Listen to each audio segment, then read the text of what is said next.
Welcome to Bangalore School of Design's Design Dialogue webinar series. We had a very troublesome start, but I'm guessing this is going to be very smooth going forward.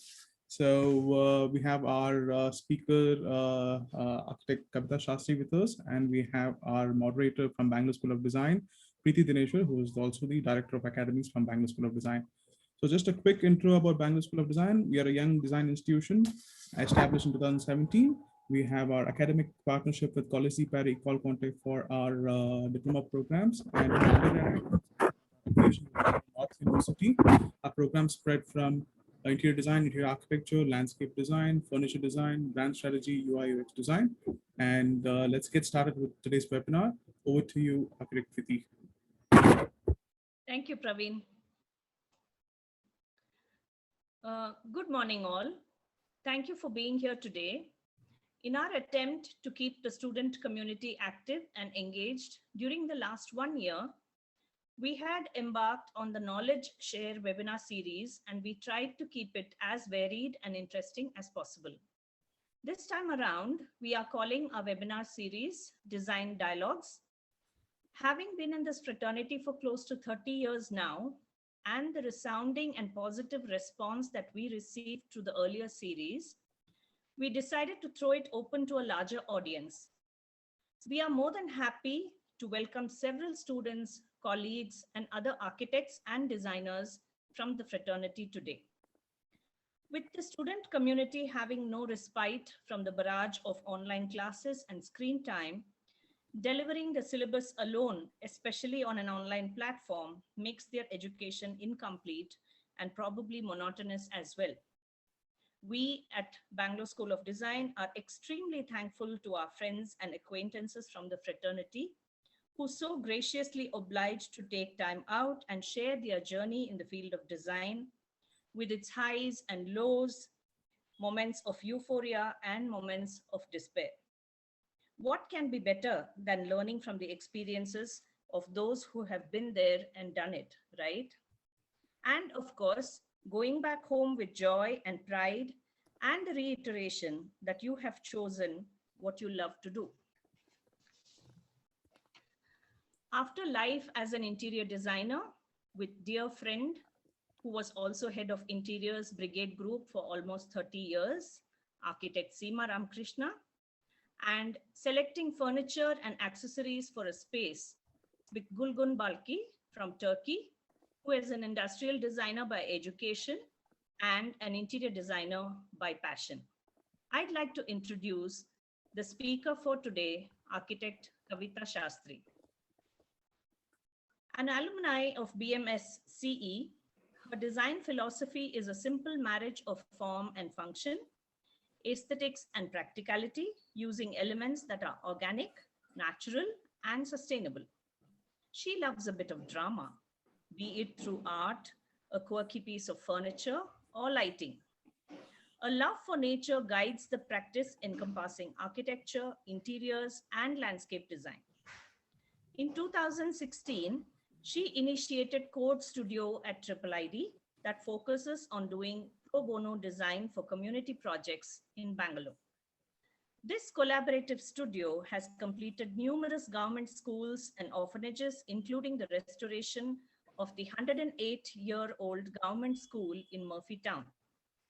She has a lot of projects to her credit, which include commercial, residential architecture, interior design of commercial spaces, landscape design, and community design.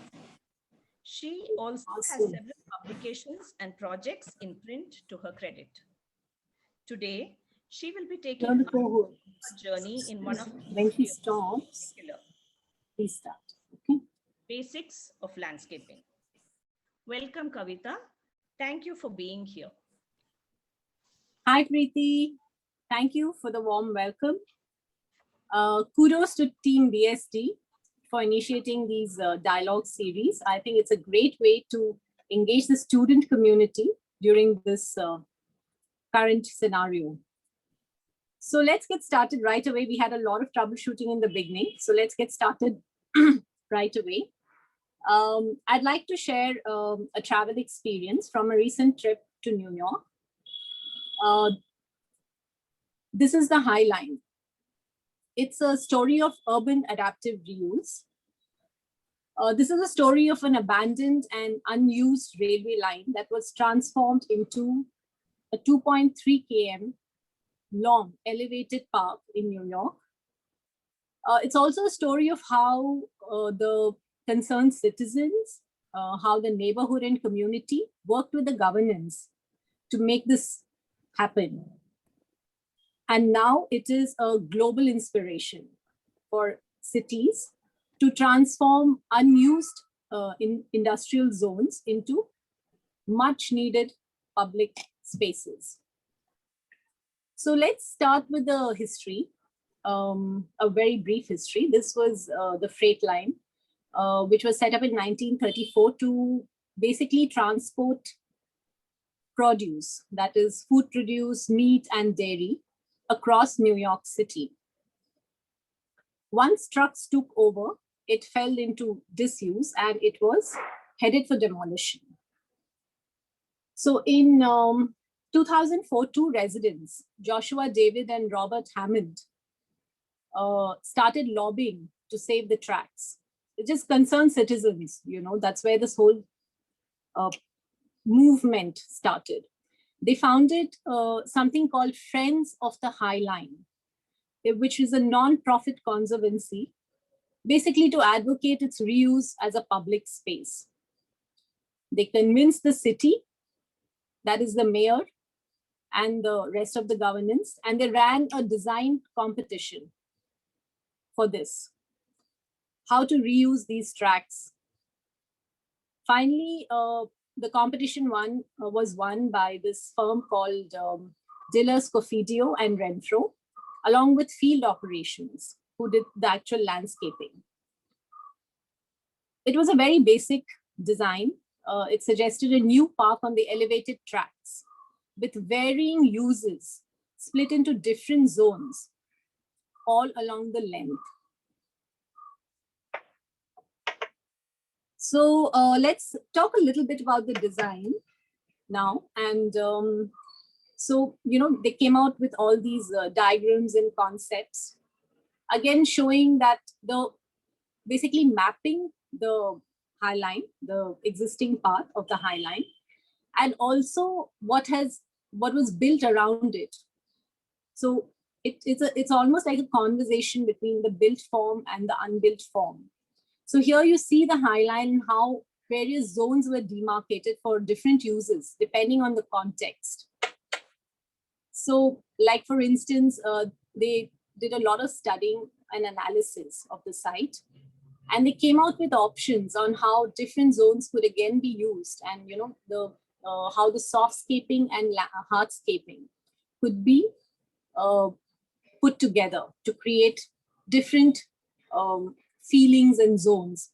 For example, there's the pit, the plains, there was a bridge, the mounds came in, the ramp, and the flyovers.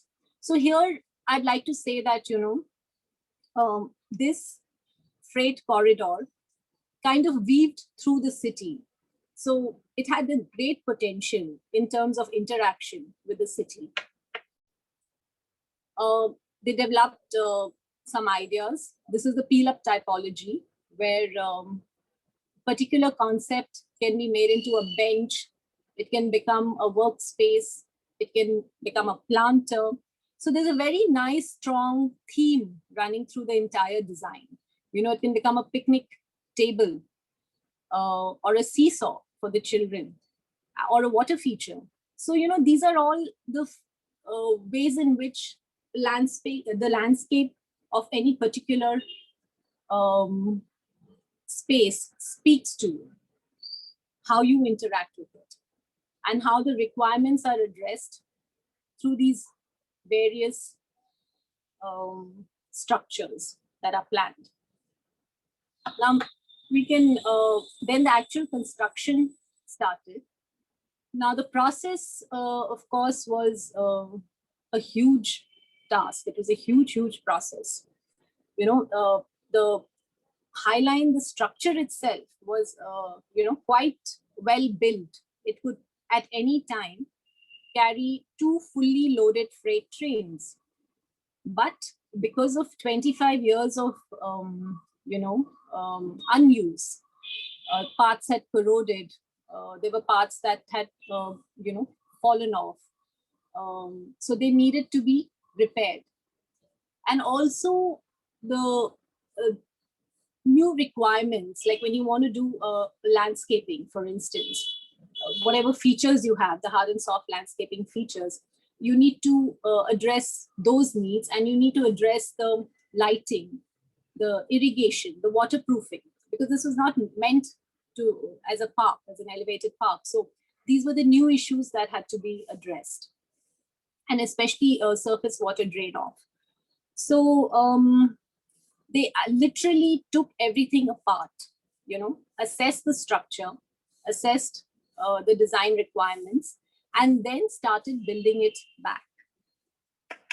So the construction began, like I said, by removing everything, including rail tracks, gravel ballast, soil and planting, debris, and also a lot of cement concrete. Once that was done, once the entire structure was assessed and,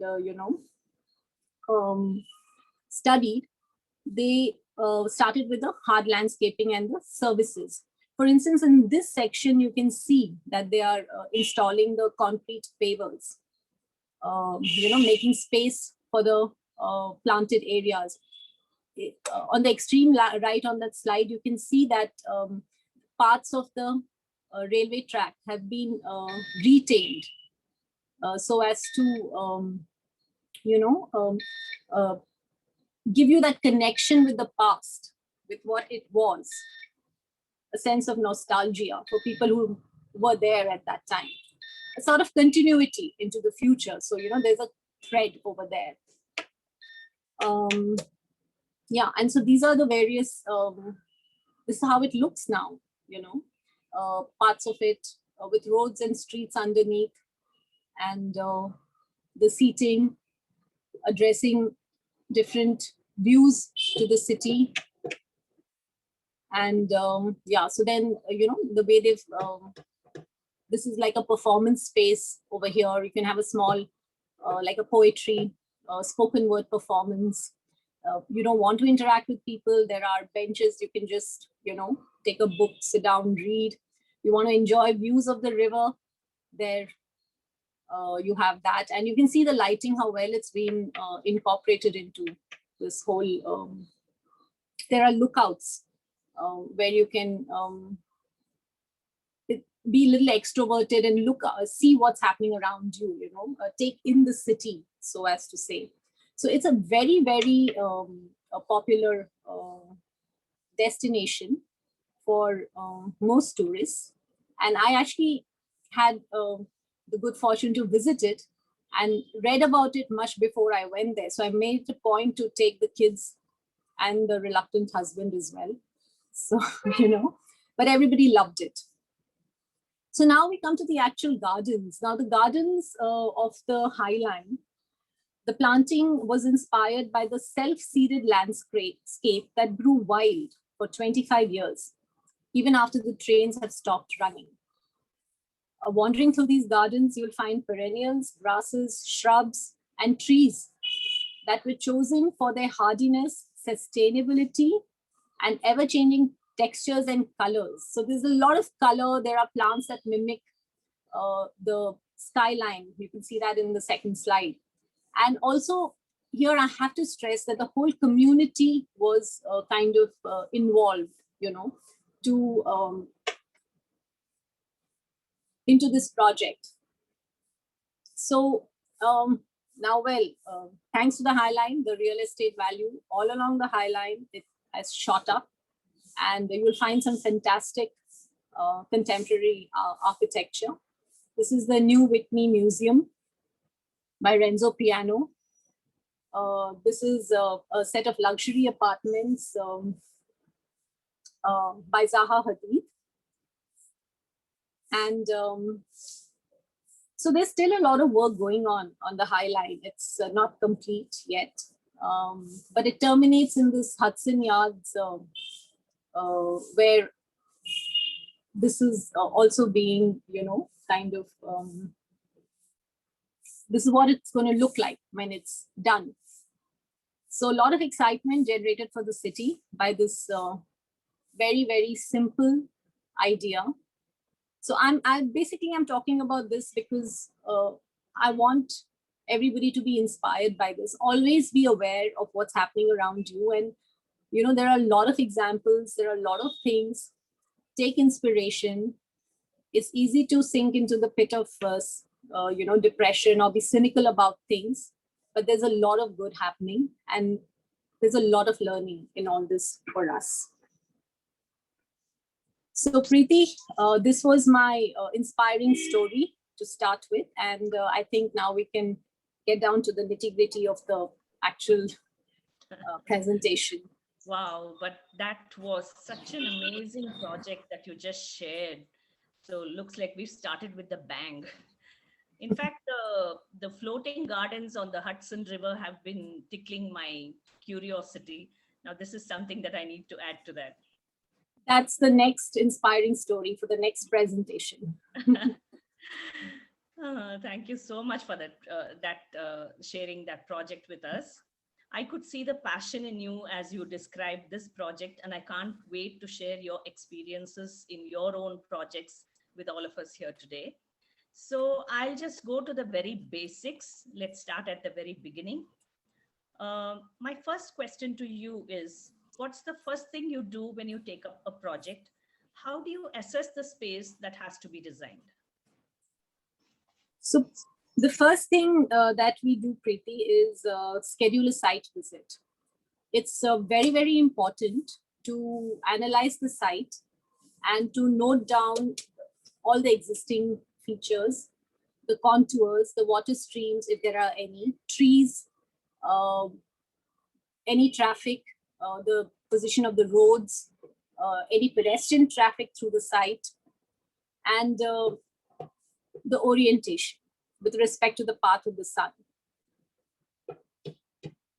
We also study the context of the available space in relation to the built forms. For example, here you can see that, we've done a kind of a study. We've taken all these pictures and, we've put them all together. So this forms the basis of our proposal. Next, very important, is to meet with the project architect and the client and to understand their requirements. So this is very necessary to arrive at a brief, which we note down everything. Now, for us, the project architect is the point of contact. Our scope is very clear. We get all our instructions from him. And a lot of times, once that we get the brief, we do interact with the client, but always keep the architect in the loop. So we also request for any data that is available, like in terms of survey drawings, or anything else, like infrastructure drawings, anything that's electrical drawings, whatever we can get our hands on, we get everything, because all this will help us to prepare the final proposal. Once we have the requirements, we put it all together, like I said, in a brief, and then we sit and sketch. So here I'm not showing you the process that in the studio, what we are doing, but basically what the client sees once the process is over of sketching and the concepts, and we prepare a presentation. So this is the presentation I'm showing you, just to give you an idea to, that because the client is not going to understand concept drawings and all that. So we make a small presentation with him. And this is like a master plan. This is for a villa. And you can see that it's very clear. The landscape areas are clearly demarcated. And so are the activities which are going to happen in these areas. And all that is taken care of in the brief. So for instance, here there's a front garden. There is, which is treated in a certain way based on the requirements. It's mostly aesthetic. And of course, we've integrated a small seating area there so that it's a nice pause point before you enter the house. Then we address each of these areas, like, there were trellises here. The design was a very contemporary design. So we softened it by having all these beautiful, what do I say, native creepers. So here again, I'd like to stress that, we need to use native plants as much as possible.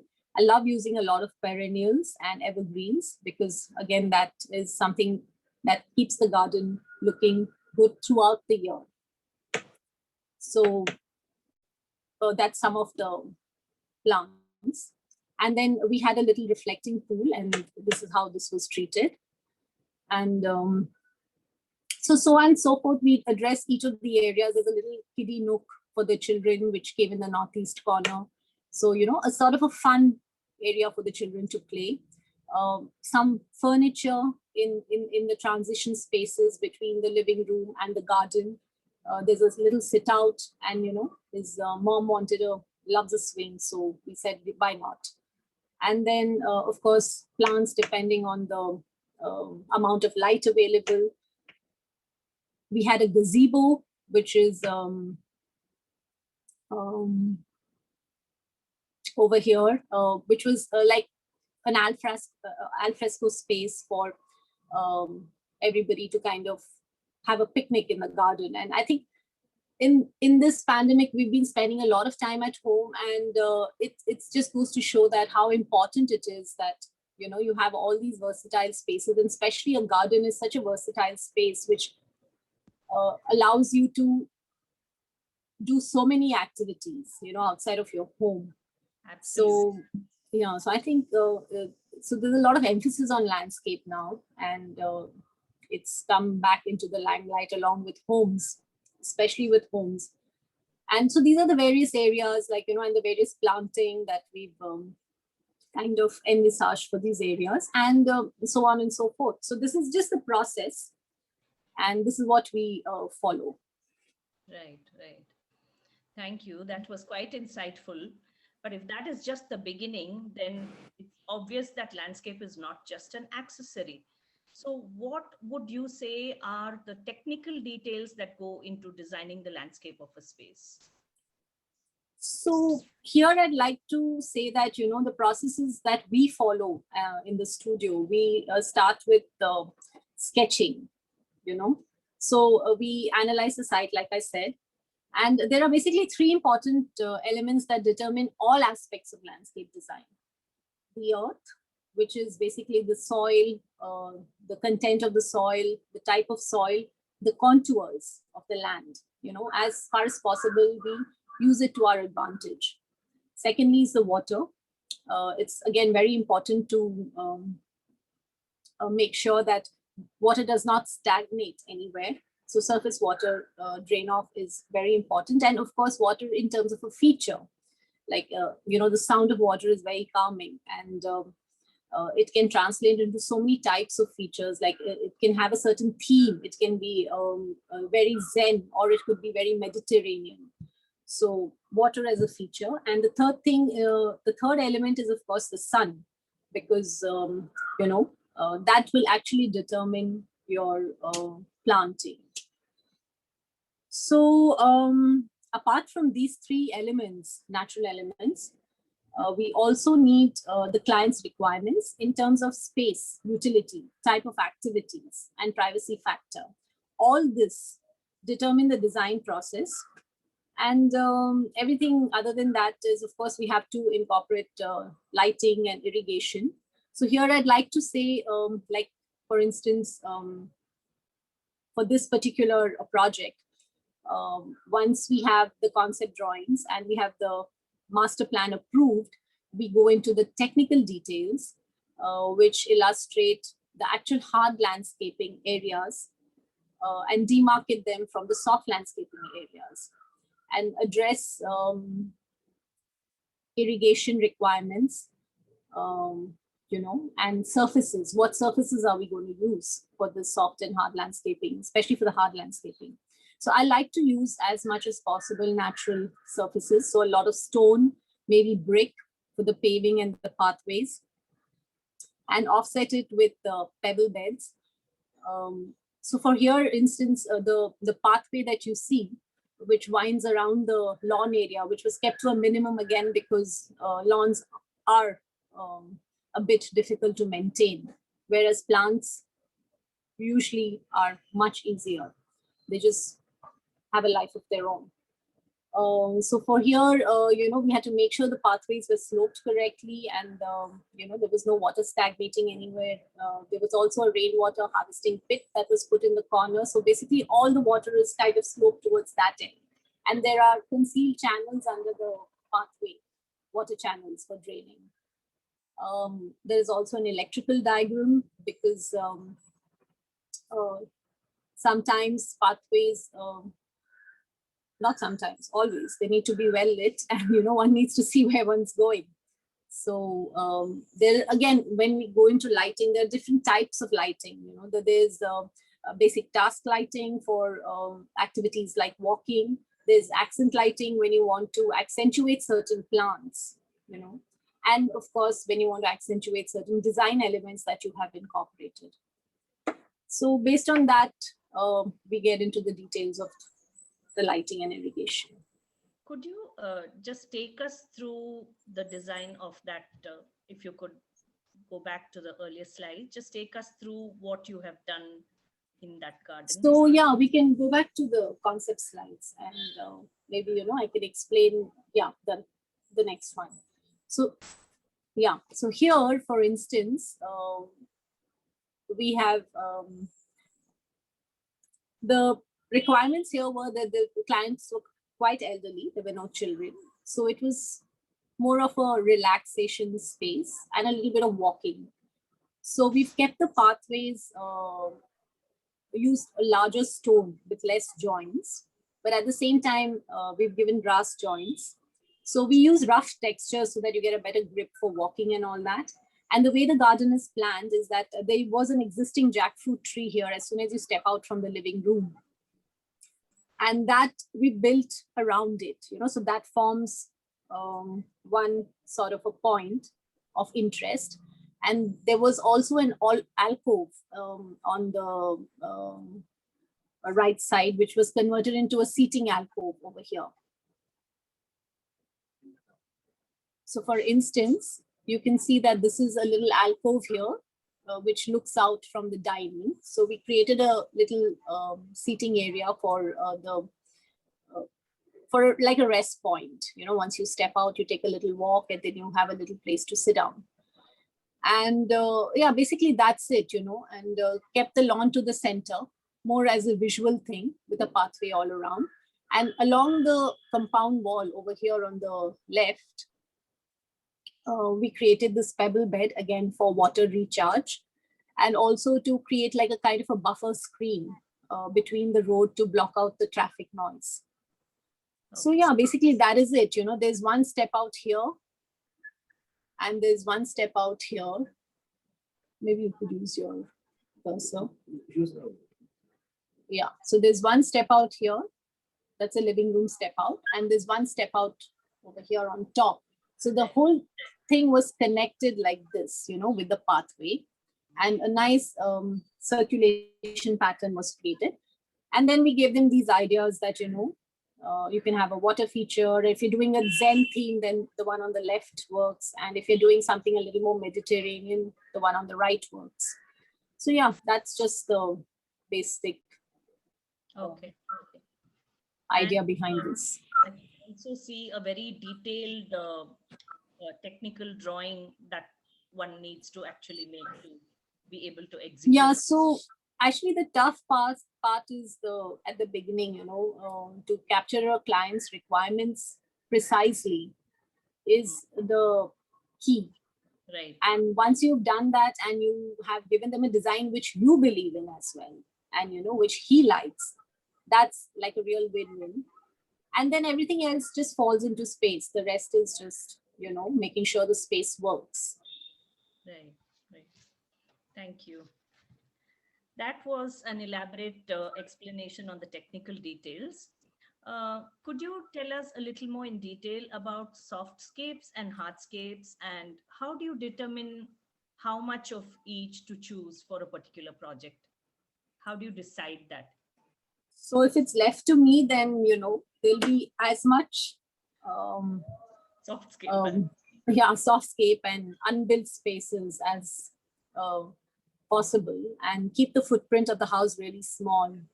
So this takes me to this very interesting project that we did, this it's like a little weekend getaway in Denkanikote. So here I had the freedom to design the cottage as well. So I made sure that the footprint was really small. So I think the site area was about 6,000 square feet, and 1,000 square feet is what we built up. So 1/6 of the site was built up. And so, this is basically talking about the actual proposal that we came up with. You can see that, it's just a 1-bedroom kind of cottage. And actually, these are twin villas. So there's a common roof, and the same plan is mirrored on the other side. And if the client wants, he can use both together as well. So anyway, here it is. And, we have the driveway kept small, stone paving, and then the steps and the main entry into the cottage with the living and dining, and the bedroom with a screen, and there's a small pantry as well next to the dining. And we've given a really nice large toilet with a wardrobe built in. And then we have this wraparound deck, which we did in wood, because wood is, again, it's actually a hard landscaping material, but it is like a softer hard landscaping, not as hard as a stone. So here, coming to what is a hardscape and what is softscape, I'd like to say that it's very simple. Hardscape is anything that you build, anything that's constructed. And softscape is all the planting and shrubbery. So that's the basic difference between the two. And here we've kept even the hard landscaping a little soft, so to say. And so this design was actually, again, for recreational purposes. So we have this little wraparound deck, which leads to a small pool. And then there is a step down into the back garden with a little seating island, and leading to the gazebo in the corner. So that's the other thing. It's nice when you can create a path and connect all these features. I mean, if you have a huge garden, there has to be some incentive to walk to the other end. So that determined the placing of this gazebo at that corner. So and we used a lot of native plants and a lot of large trees, because when you have a garden this big, you can actually use large trees, plant large trees, instead of trying to use the soft-rooted varieties in a house. And we also gave a little gardening patch, a vegetable garden over here, so that to encourage people to grow their own food, because that's another thing. So I have a little garden here at home where we grow brinjal, tomatoes. We even did cabbage once, and the local alsanda beans, and the bottle gourds.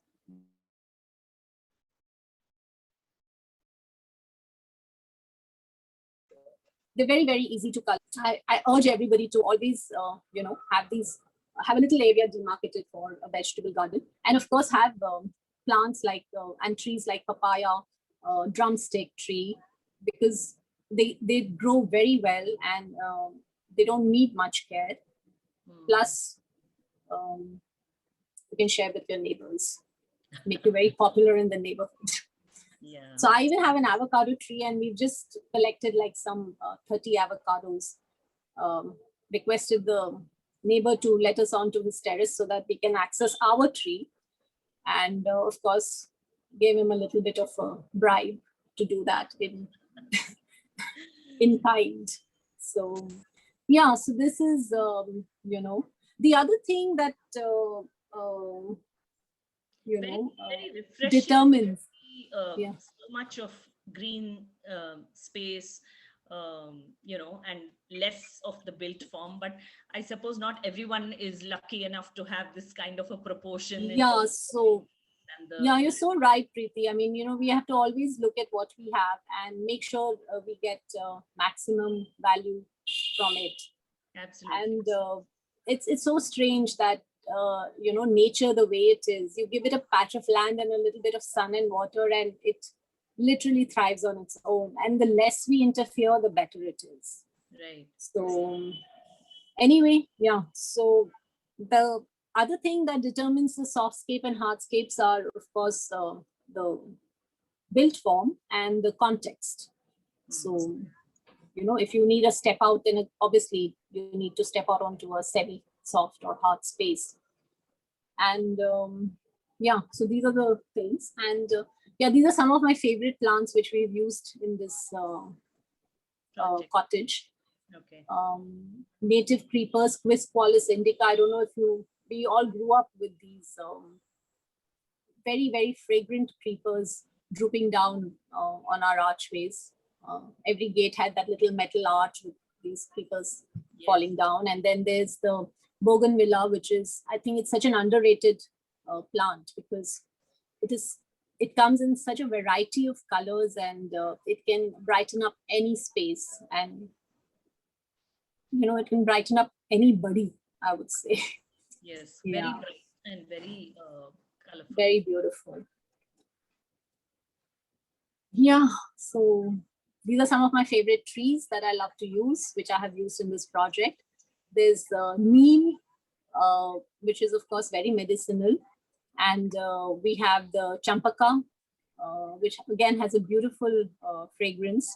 And it doesn't need much space to grow, you know, because the way it grows is it grows straight and tall.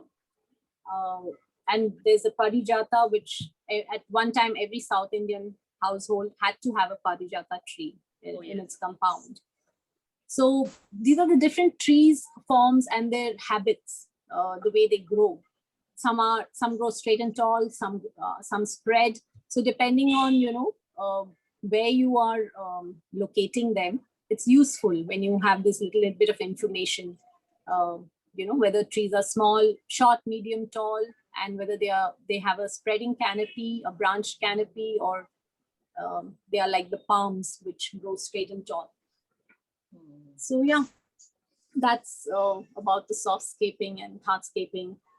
Also, I think you tend to choose plants or trees that are associated with some childhood memory. For example, the Gulmohar image there just took me back to my childhood days. Summer holidays. Yes, absolutely. So I think that also sort of stays with you, those memories, and you want to recreate them when. And you know, it's so strange. Everybody, including of course clients, of course, but everybody. So remember to ask these questions, like, you know, do you have any favorite plants? Like I know people who want puja flowers, for instance, you know, part of their garden. So which is very valid. So we have to figure out how to incorporate that in an aesthetic way so that they get what they want, because finally they have to find the garden useful, and you know, they have to wander in there. Otherwise, it's not a successful design. Like I said it's earlier, not addressing what they need. Beautiful accessory. It has to, you know, have more value than that. Right. So awesome, Kavita. I'll just quickly go to our next question.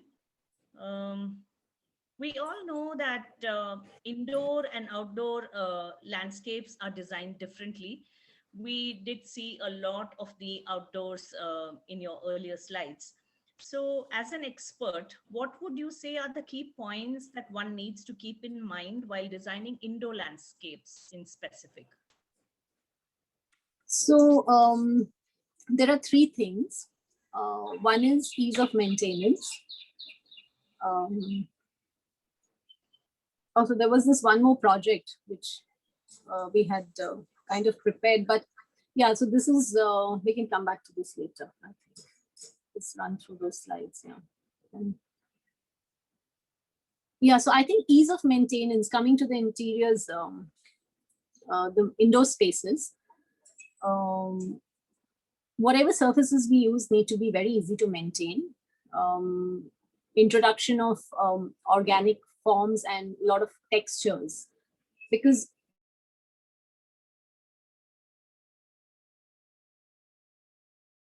is a limited amount of plants for here.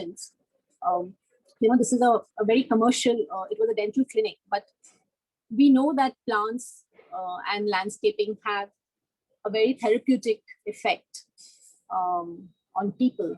So it was very important to integrate that into this interiors by selecting also the appropriate plant material. So here what we did, because we actually created this water feature. This is a reception area. So we created a water feature here, which forms a partition between the surgery and the reception. And even the flooring that we used here was, had this little pattern, like water running through it. So, selection of these kind of materials. And then we had this little area, which we said, why not treat it a little differently, a passage which led to another surgery room. Is just to make the whole experience a little more interesting for whoever's using the space. So this was one way of addressing it, by using appropriate materials which kind of emulate nature, and using the right kind of plants. Again, a lot of brick over here in this little indoor, outdoor kind of a space. Flooring, if you see on the right slide, we've used terracotta tiles with inlay patterns just to make it a little more organic. And then planters. That's another way you can, by selecting a lot of textured planters. So here, this room actually was created so that the people who are staying here in this house, they really literally never went into the garden, because the garden was at the back. So we created this little hobby room with wraparound windows with a lot of light, and literally brought the outside in. So, and then we use this wooden flooring to kind of, again, like I said, it's a very soft hardscape material. So it's a nice transition between the marble flooring to the lawn space. It seems, and coming to planters, the outdoor and indoor just flowing into each other so seamlessly in that corner with the, yeah, so it's nice. It's like, you're led to the outside through these spaces. And if you remember, like, most of the houses either had a courtyard or verandas or both. So this is an endeavor to create those transition spaces. right. And yeah, so the other thing which up the design antenna of soft landscaping in any interior space is, of course, your planters, your urns. You get a variety of shapes, sizes, and finishes. So, you depending on your interiors, you can select these. And for instance, here, these have been contrasted in the first slide. They have been contrasted with the black color of the wall, where the green really stands out. And in this corner over here, we have, this is Zamia actually. This is a very, very good option for an indoor plant. You can keep it in for at least a week to 10 days and it thrives. Of course, most indoor plants also need to be taken out and, given their weekly dose of sun, but yeah, some of them can last longer than the others. So that plant selection is again very important. Right.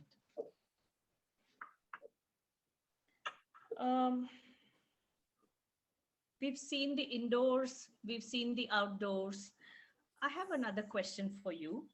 What do you think would be the precautions that one needs to take during the construction stage if we are having large vistas of landscape on terraces? So again, for terraces, there are quite a few things that we need to keep in mind. One, the most important thing is, of course, the structural design. It has to be designed to take the load of any built-in planters or lawns that you're going to lay on the terrace. The next thing is the waterproofing. That is a no-brainer because any leakages, it is extremely difficult to fix because it involves a lot of time and energy and, of course, costs. The third thing is irrigation, and if you want to have either a drip irrigation system, that has to be also taken into account beforehand. And of course, our lighting, any of the services, the water inlet points, the water outlet points, all those have to be planned when designing a terrace. Another thing is that we have to remember that as we go higher, unless there are large tree canopies, we need protection from the sun if we need to spend a lot of time on the terrace and make it usable. So we have to keep in mind that whatever materials that we use for construction are all good weatherproof materials, and even the furniture is weatherproof. Of course, vertical gardens, I'd like to say a few words about that now, because these can be put on terraces, these can be put in transition spaces, indoors, in courtyards, and they are usually quite easy to install, but again, water inlet and outlet points have to be provided for. So, these are the few things that need to be kept in mind while designing terraces. Right. I can't tell you how much I have started to appreciate the terraces that I have. I would hardly go there, hardly use them earlier due to I think we are all appreciating our homes now. The amount of time we are spending at home. Yes. And I think that's a great thing. That's true. You were showing us the slide with all those plant botanical names. So is it a must that one should know them by those botanical names? So you just rattled like that. Yeah, so that's really interesting. You should ask me that, because I remember as a student, botany used to be one of my favorite. Science and of course botany in that was my favorite subject. And I really enjoyed learning and reading about all the nomenclatures, which were usually in Latin because it's a dead language. So, safe to do the nomenclature in that. All the scientific nomenclature is done in that. And I picked up quite a few names and I would rattle it off, and my friends would tease me. They would say that, what is that? What tree is that? And I would say, Spathodia campanulata. And they'd be like, same to you. So, it was like they were teasing me. They were just like, we don't believe you. You're bullshitting. But yes, it is important to know, coming back to your question, some amount of, names of plants, because it helps you in your design process. You can always look it up. And even if you don't know the botanical names, because you can always find those out, at least the common names, like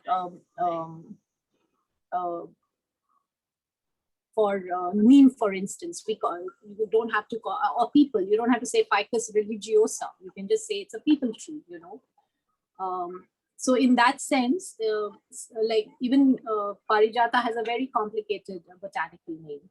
So one is not expected to know the exact scientific nomenclature, but it's enough if you can recognize a tree and at least call it by its common name. For instance, avocado, papaya, all that works. And however, when you're making a plant list, usually we mention both the scientific and the common name. Okay. So everybody's on the same page in that sense. All right, all right. Great. So we did get a lot of insight on how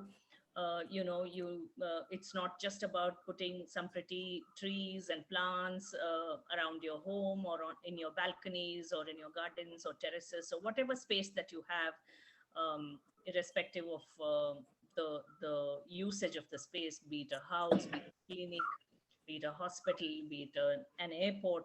Um I'm just wondering, since there's so much of detailing, so much of hardscape that happens in terms of construction. In your opinion and experience, at what stage of a project is it important to coordinate with the landscape designer? So Preethi, I would say the earlier the better, because leaving it to the end uh, sometimes results in uneconomical corrections, especially in areas that are built up or close to built up areas like balconies and terraces. Plus, another thing is usually by that time the client has run out of money. So the budget, the budget for the landscape shrinks. So they're like, yalla, okay, just, lawn haki, put some plants and, you're in and out of there. Have the money for the landscape now. Yeah, and which I think is a waste, because, if you want a lawn and all, get a Mali and do it. You really don't need a landscape consultant to come in there. But yeah, so ideally, even if not right at the beginning, at least once the flooring and plastering is done, then if they call us, then we can start putting the proposal together. Because see, this is where we put the master plan together, and everybody can work on their timelines based on that. So especially if you're when we have to coordinate for the services, like again electrical and irrigation, we need to be there when that is happening. So if we can be plugged in when the flooring and plastering is about to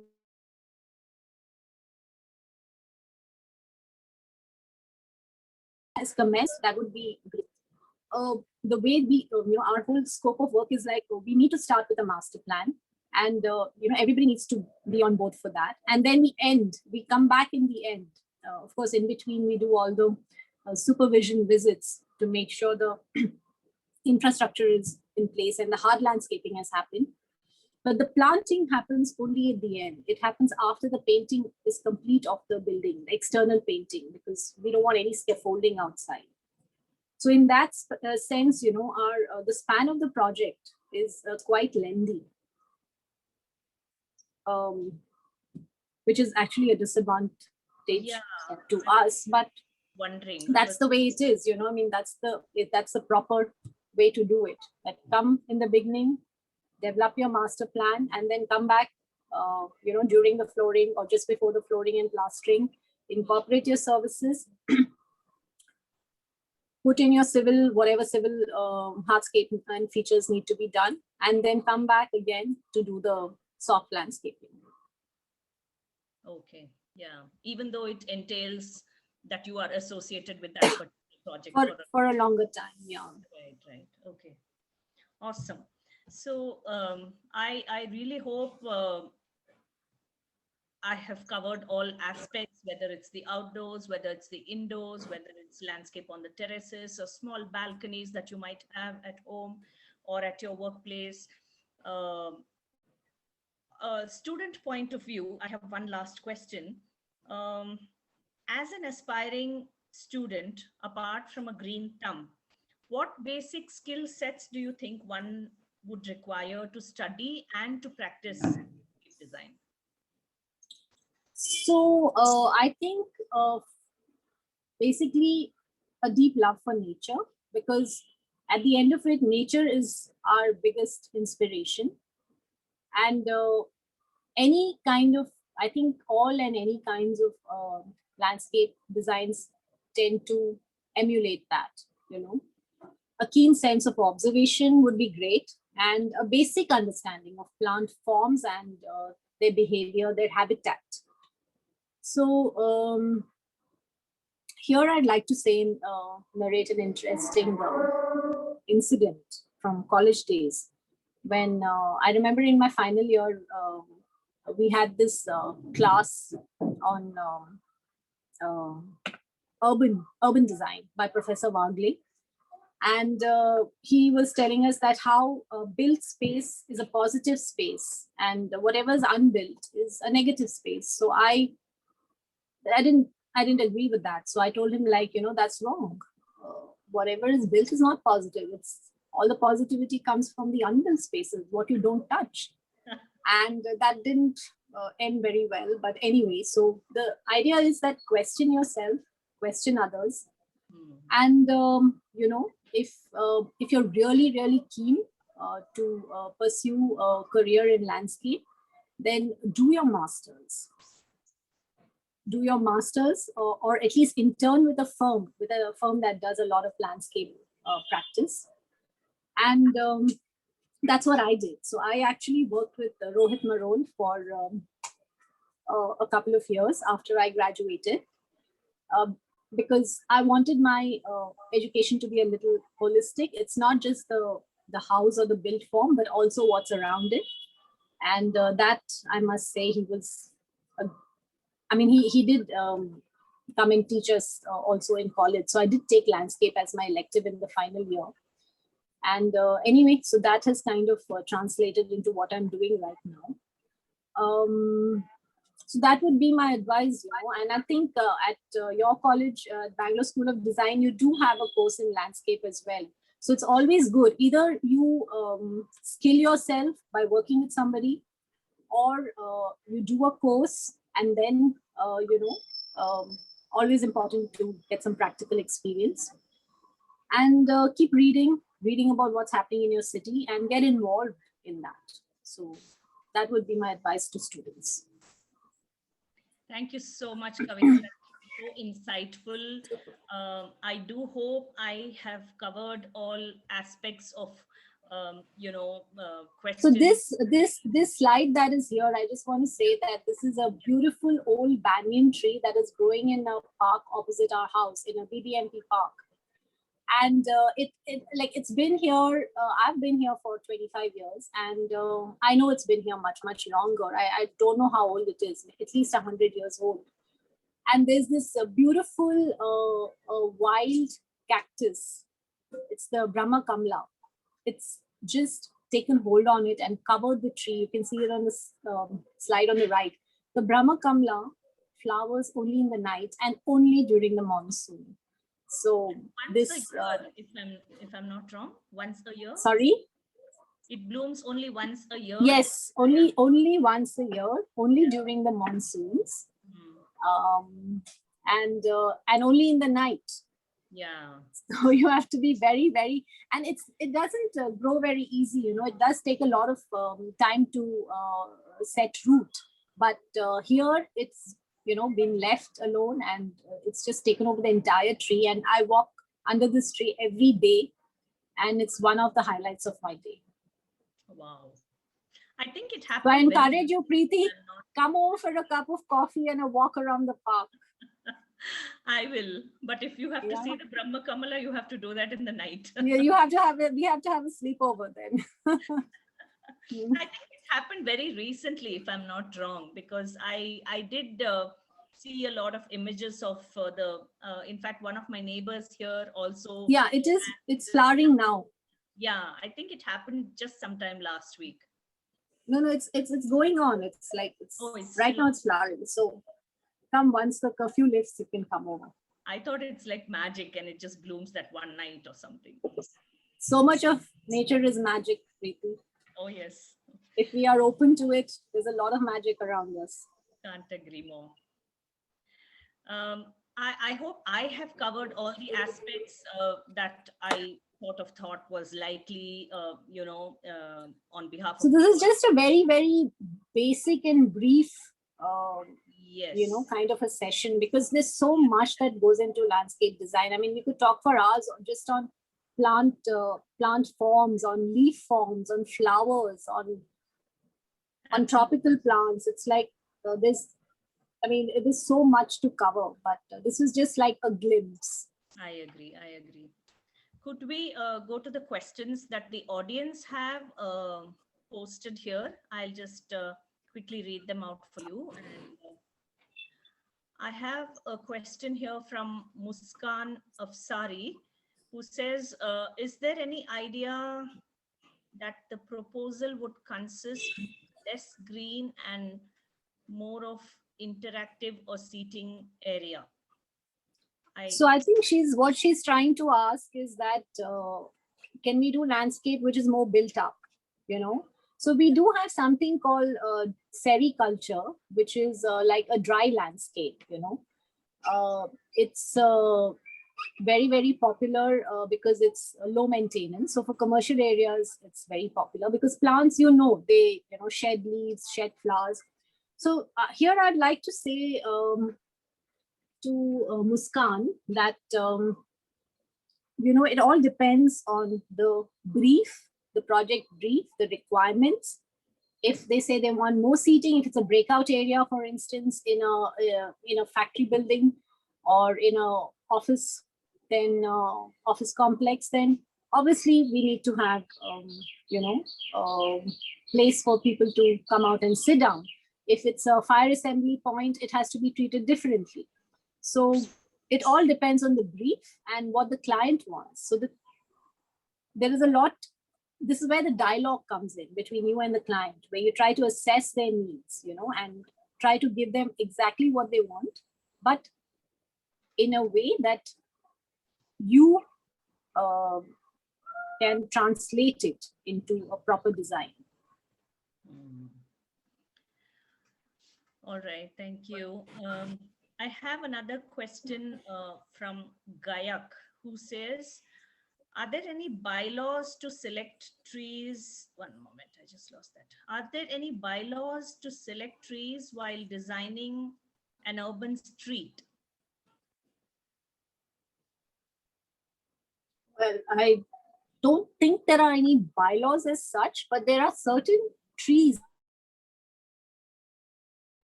that come under endangered species. You're literally not allowed to grow them or cut them. So, and also see urban street, I wouldn't typically put fruit-bearing trees. If I had to do an urban street, it would basically be a leaf canopy so that it provides, shelter from the sun. And fruit-bearing trees I don't think they would work because, there'll be people, there'll be a lot of falling or shedding on the street, and it'll become a maintenance hazard. And yeah, though I remember when we were in Barcelona, we were fascinated by these orange trees that were planted on the street, and we just wanted to pluck it and eat it, and we weren't sure whether we could, whether that was allowed. So anyway, I'm just wondering if he means, whether the root would disturb the street as such, or is there some yeah, so that definitely that is something to consider, because you cannot use trees which have very aggressive roots, like even the ficus. Actually, the ficus is very, very aggressive. Bamboo is again another very difficult to contain, so you cannot use trees like ficus varieties, bamboo, hard timbers like jackfruit and mango. So these are very, because they will not be sensitive. They will just push everything, all the cobblestones, the grating. That's so it won't work well with that. Okay, I'm understanding that probably that's what he meant. That's what it, probably. But that's a good point to discuss. So yeah. So this is where the selection of the trees becomes important, and horticultural knowledge comes to the rescue. Right. I have another question from Shakila, who says, how do you go about styling the plant clusters? So there are two ways. One is, of course, the plant forms, and the other is their requirements in terms of water and sunlight. So when you cluster plants, they have to have similar requirements from the soil and from the water and from the sun. Otherwise, they will not do well. One will take over the other. The other thing is the form. Like, you can't cluster everything that grows to the same height. So it's nice when you can layer it. Layer, okay. So, you have the taller plants, then you have the slightly shorter plants, and then you have the ground cover coming in. So it's a very nice effect when you have that layering effect. And of course, that clustering and layering all depends upon the needs of the plant. So plants with similar needs need to be clustered together. And it's also nice to cluster plants to bring out their characters. Like some of the plants, may have vibrant flowers. So it's nice to give them a backdrop of green so that they stand out. So these are some of the ways in which you can use your plant materials to create effects in the garden. All right. Thank you for that. The next question is, I have someone here by the name Madhura who wants to know, where is that park, the one that has that banyan tree? So we're sharing that location in the chat box. Okay. And she also has one more question. When we design the trees specifically, will take a long time, I suppose, for the design to come out as we have designed. So what do you have to say about that? So here again, you need to be very clever because like you said, for any landscape to gain its final form, it's going to take at least a year, minimum. Yeah. Meanwhile, this is where the planting comes in. When you you have to plan the planting in such a way that while the trees are still going to take some shade, there are other plants that have started growing, So the focus shifts. It has to have, like, what do I say? Many things to look at a garden, Initially, you start out with doing some interesting hardscapes because that's where the focus is going to be, because the plants are going to take some time to come up. So you play around with your accent features, your sculptures, your seating, your pebble beds, your pathways, they kind of are more predominant. And the lawn, because lawns are almost instant. You can just get the mats and roll it out. And then slowly, and this is what is so beautiful about a garden, that it keeps evolving and it keeps changing. It changes with time. It changes with the seasons. So we have to keep all this in mind when you're designing a garden, that, this will flower. For instance, in Bangalore, a lot of streets are planned like that, that this whole street has gulmohar, so it's going to be flowering in May. This has a tabubia rosea, so, it's going to flower in March. And then we have that beautiful yellow tabuvia spectabulis, the Tree Avenue, Bellary Road, when you come down Windsor Manor Bridge, all the way to Kaveri Theatre. That's got these beautiful spectabulis, the tabuvia spectabulis, which is just bursts into flowers at that time of the year. So a garden is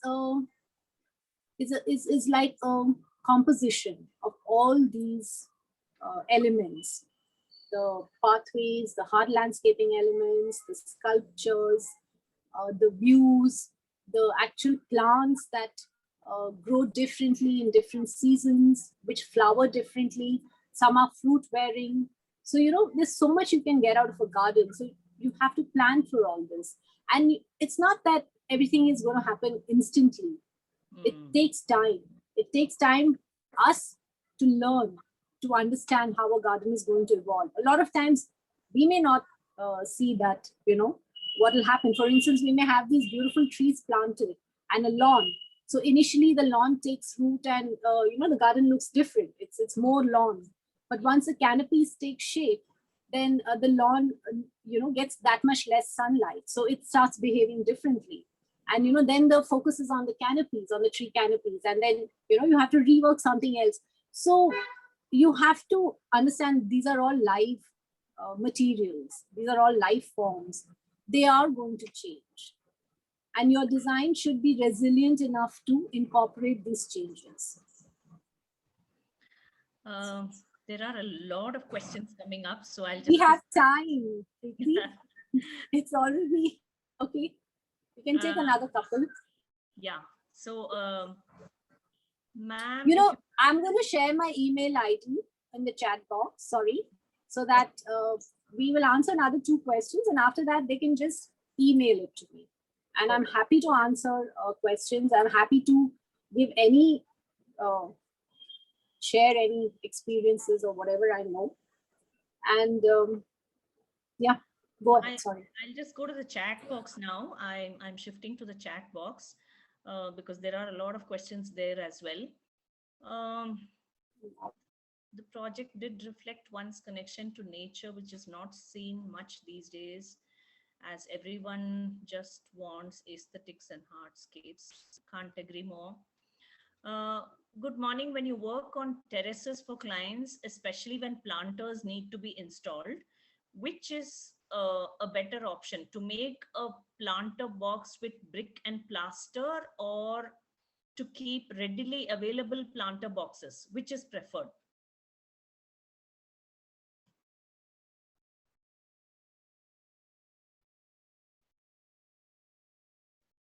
Kavita, you're on mute. There was a lot of disturbance, so I put it on mute. Yeah, so this, whether to have built-in planters or standalone planters is the question. And I would like to say here that it depends on the client. If the client has green thumbs and is fond of gardening, then go with it, go with built-in planters. Please make sure that the waterproofing is done properly, because there are chances that there will be leakages. So in that sense, it's better to go for standalone planters, because you get some amazing shapes, sizes, and textures now. And plus it gives you flexibility. You can move it around. If you don't like it in this corner, you can move it to that corner tomorrow. Yeah, so I would say, again, depending on the design, sometimes you do need built-in planters. And as long as you take care of the leakage issues, you're good to go. Good to go, right. What is the scope of a landscape architect and the pay scale in the profession? This question has come twice. So I'm going to be very frank over here. The scope of a landscape architect or a landscaping consultant is whatever is not in the scope of the architect or the interior designer. So please make sure you clarify your scope right in the beginning. Do not step on other people's toes, because we are all in this fraternity. We have to work together. Believe me, it's great fun. I have my friends who are architects coming to me and telling me that, look, there's this space, I need a design for it. So you have to inspire that level of trust and confidence that, you are going to treat this as only, because I do a lot of interiors and architecture. I practice, I build homes. So, you have to inspire that trust that, this is my scope and I'm not going to go beyond it. They should never feel threatened. So you have to keep that clear. So yeah, so whatever brief you get from the architect, stick to that. The other question was about the pay scale, right? So as per, it's very similar to your architectural fees. I think the COA stipulates that your fees should be 5 plus 1%, 5 for design and 1 for supervision, and that comes to 6%. So that is the fee we charge for a landscaping project. A lot of times clients prefer, we give them a lump sum, but we use this percentage to work it out, you know. Right. And we base the figure on that. And of course, we give a rider that, you know, if, of course, because tomorrow the scope might increase or decrease. So, you know, accordingly, our fee will fluctuate. But that's difficult to do when it's a lump sum figure. So you warn them, you tell them that, you know, either you go with a percentage which works, which is fair to everybody. But if they insist on a lump sum, then you work out something close to that and give it to them. Right. Okay. Thank you for. So here I'd also like to say that sometimes, yes, fees are important. We all need money. But I think if you love what you do, then a lot of it is payback in time. You know, not every project is going to give you everything. You're not going to, you may get a design or, you know, creative satisfaction from one project, but not the money. You might get money from another project, but not the satisfaction.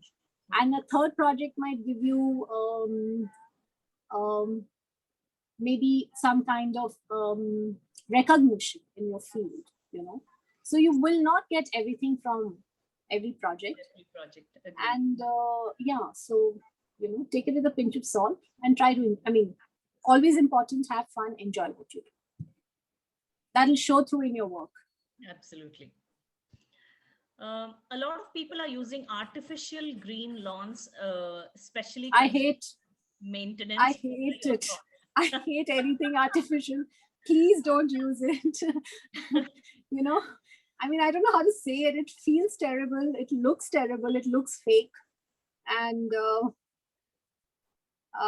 instead of that, you know, use stone, use wood, and use planters with big plants, which are just kind of, you know, overflowing and coming out of, put hanging plants if you want, but please don't use fake stuff. I mean, I'm sure it has its uses in indoor play spaces or whatever, you know, recreational spaces, but not for landscaping, please. All right, peace. Keeping in view the Bangalore climate, how feasible is it to have a moss wall in a balcony?